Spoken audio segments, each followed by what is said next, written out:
This is Riyue Bay Surf Resort on Hainan Island in China. So let's take a look at what the place is actually like, from the waves you'll be surfing, the resort itself, and most importantly, how you can actually visit.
So the waves you saw me surfing just there were the advanced sessions, so what they call A1 and A2. So you probably can't tell the difference too much because I didn't find there was too much difference, to be honest.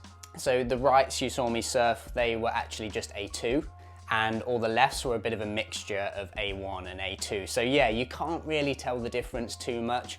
The A2 is like the most powerful advanced session, and the A1 is just basically exactly the same wave, but a little bit less powerful. So yeah, I did think the A1, it was slightly easier to surf and keep up with the pace of the wave, whereas the A2 was a little bit more racy and harder to fit turns in, especially on the backhand. Either that or I just need to get better at surfing. So these sessions are all publicly available, as well as the intermediate sessions. So these waves you can see here are actually a mix of the I1 and I2, intermediate 1 and 2. I took my partner out on this session a couple of times and she had a really good time, as you can see here. But even for me, it was really fun. So if you go and there's not an advanced session available, like the intermediate is still very surfable. And there's also beginner sessions as well. The waves actually change a lot for the beginner sessions. They actually come from the wall and go straight towards the beach, whereas yeah, it's just like a little straight hander, whereas obviously for the lefts and the rights and like the more advanced settings, it's going like lengthways down the pool. So you've got the beginner session at 398.1,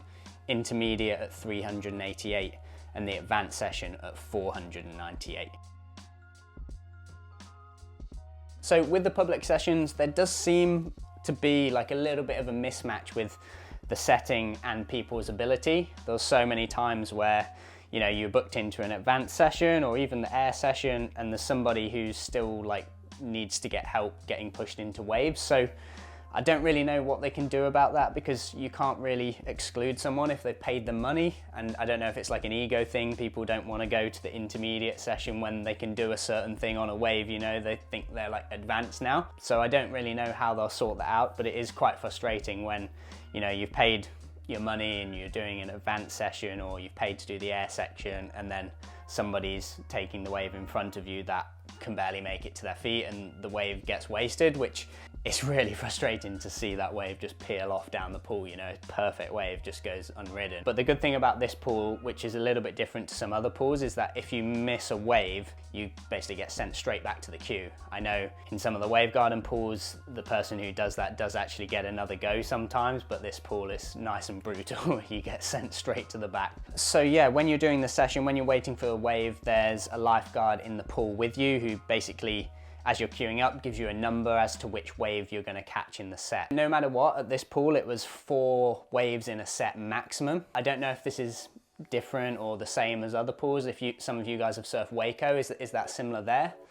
Because obviously it's the same technology. Apparently they change the number depending on how busy it is as well, which is kind of annoying because, you know, you pay your money and sometimes it's really busy and you get less waves. There can be up to like 14 people. So in my first surf, it was really busy, it was full, so there was a lot of waiting. I didn't get so many waves. So in terms of cost per wave, it was a little bit higher. and I found it to be a lot busier at the weekend as well. You know, I think we arrived on Sunday and the Sunday sessions were really busy. Then on Monday and Tuesday it was significantly less busy, so we got more waves. That said, if it is a bit less busy, they only put 3 waves in a set. I don't know why, because you could just get more waves. I think generally speaking, having more waves for every session would be a really cool thing they could improve on. I mean, if it's not that busy, you're still basically running around to catch like every other set, you know, especially if you're trying to push hard on turns and like surf good. After an hour of doing that, it's pretty tiring. So these 4 wave sets, they happen every 45 seconds. So there is a little bit of a wait between each set, and then in each set, there's like the proper wave, and then there's a little mini wave that you don't catch between each set wave, and then each set wave is spread out between those mini waves, you know. So yeah, because of the lifeguard like giving everyone numbers, it's all pretty orderly and there's pretty good vibes in the water. So the pool also offers pro sessions, which are either tubes or airs. Now, these sessions, they are actually publicly available. They just don't run very often. They only run about once a month, sometimes not even that. You've basically got to check the schedule before you book. So our trip was actually really luckily timed, and we got to actually try the air section, which, as you can see here, wasn't the most successful of sessions, but it was really fun. It was so sick to have the opportunity to, you know, to like try and launch off those ramps, you know, just have that perfect ramp every single time. So good. But unfortunately, I didn't get a chance to go on the barrel setting, which was a shame, but wasn't meant to be. So in the air session, there were 8 people booked onto it, but there was a lot of people in that session that like definitely couldn't do airs. There was a guy on a longboard.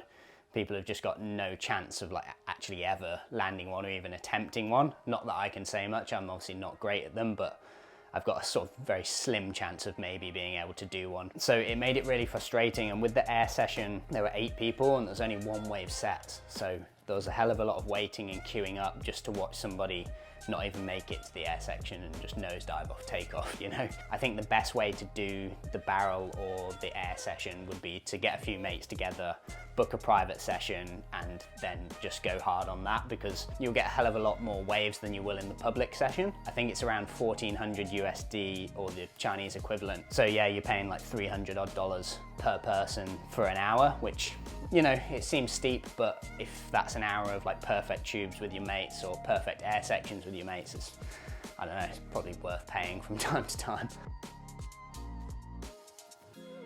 This pool isn't like any other pool in the way that you can just go on Google, search the pool and book online.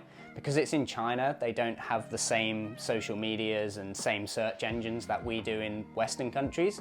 So the only way you can really book is through a third party. So we organised our trip through a company called Surfway, who were really good at basically getting us to the pool and organising all of our sessions and our accommodation. Just made it not only possible, but pretty easy as well. So if you guys are planning on heading to the pool, it's kind of the only way that you can make it happen, really. If you get in touch with Surfway and just tell them your dates, what kind of waves you want to surf, what ability you are, they'll be able to let you know the schedule and basically book everything for you.